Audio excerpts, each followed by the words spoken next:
Hello there, this is Garrett Palmer reporting for the ANN, not so live, but it will be shown. I'm here today at the South Carolina Railroad Museum. First up with the engineer of the current train for today. Hello, what is your name? My name is Charles Weber. Nice to meet you, Charles. So, tell me a bit about yourself. What inspired you to join this railroad? It just gets in the blood. I'm an electronic engineer by trade and an engineer by fun. I can understand that. So, now about the locomotive, what can you tell me about it? What about its history? Well, it's an RS4TC. It's 600 horsepower. It was built in the early 1960s. Went to the United States Air Force as an Air Force locomotive, and we've had it for about 15 years now. What are some of its most major milestones? Like, has it served in any of the wars? Not that I'm aware of. Two that we have here behind me, the black ones, the SW8s, they were built in the early 1950s, and they saw service in Korea. I see. What else can you tell me about how the switcher came to be in the hands of the museum? It was declared surplus by the Air Force, and we got it through the surplus process from the Air Force to us. What can you tell me about the train that's pulling right now, about some of its coaches? Well, we've got, I think it's 5 coaches on that. We have a bi-level that came out of Virginia as part of the Virginia-Washington Run commuter service up there. Behind it is 2 Canadian nationals that served up in Montreal. And then we have a transfer caboose and then a chassis caboose behind that. And that's what we're running today. So tell me about some of the interior of the coaches that we have here. Well, it's typical that you would find in a museum. You don't find a lot of modern stuff. If you look at the display train up there, one of those was the president's car of the Norfolk Western.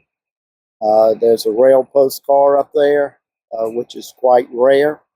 A baggage car, and then there's the Brzee. That's it's a Pullman sleeper, and that's not open.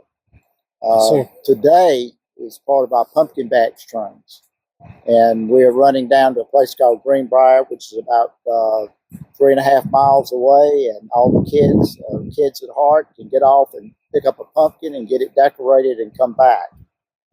So this is one of our annual events. It's one of the big ones that we have. What was the idea to mix a superliner type coach with some more normal coaches? It's to care for the customers. Oh, as in they like multiple things? No, it's that we have so many seats that we sell.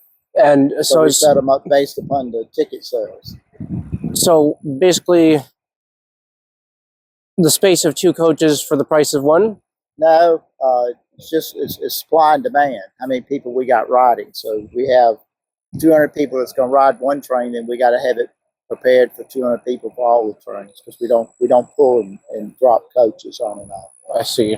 Yeah, because you have very few running engines, right? No, it's not that. It's time. We talking now, and I'm supposed to go out in 15 minutes. So it's a turnaround time we got. As soon as the other train gets back in here, which I'll be back in about 10 or 15 minutes, then I've got to pull down, load, and we got to go.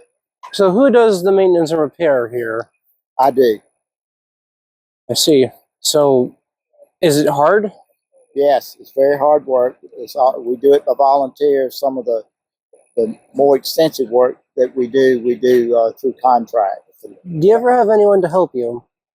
Yeah, we have a crew of volunteers that are here on Thursday and Fridays, because certainly we can't do it today. So we work Thursday and Fridays, basically getting ready to run on the weekends. We do everything from car repairs, locomotive repairs, track repairs, cutting grass, everything. We got a place for everybody, including you. I see. Well, I think that's all we have time for this one. Well, so okay, thank you. I hope it works out for you. Yeah. So good. Good to see you. Absolutely. So stay tuned, folks. We'll be right back with the next part.